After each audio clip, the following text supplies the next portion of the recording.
almost every time I got in the way and tried to make things happen my way, it just took it longer for it to go God's way. Particularly in dating, you know, whenever I would just be like, you know, I would know that this was not a person that I was supposed to be dating, and I would still be like, oh, but you know, whatever, and I'd make excuses.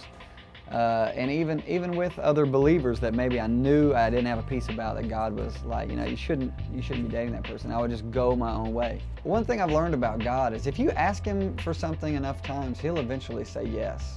And that doesn't mean that that's what He wanted you to have. And you can find that in the Old Testament, you know, in the wilderness of the people of Israel saying, you know, give us manna, or give us this, or give us this food, or whatever. And He didn't want to, and then eventually He just does, and you know, and they got sick. I think it's the same way with us. Whenever we stop asking Him, God, what do you want from me? And we start asking, God, this is what I want. This is what I want. This is what I want. This is what I want. And we never end the prayer with, but not what I want. Not my will, but your will be done. We have to remember that was Jesus' prayer. Not my will, but your will be done. And when that becomes our heart, we're able to let things go. Some of the biggest scars I have on my heart, you know, are left from me going my own way.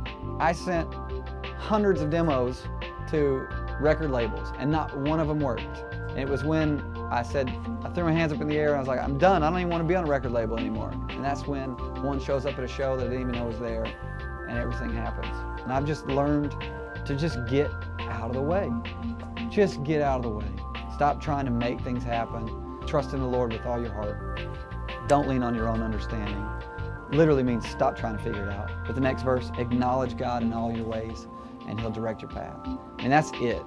You know, when we talk about everything lining up, if you acknowledge Him in all your ways, it's like, God, I'm putting you first in everything in my life.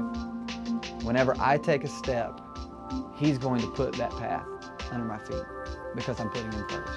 Because I'm not saying, all right, yeah, God, that sounds good, but what if we did this? You know, no, just throwing that out the door and saying, whatever you want. I'm taking a step, I'm going your way. And I believe when you do that, He puts the path on your feet.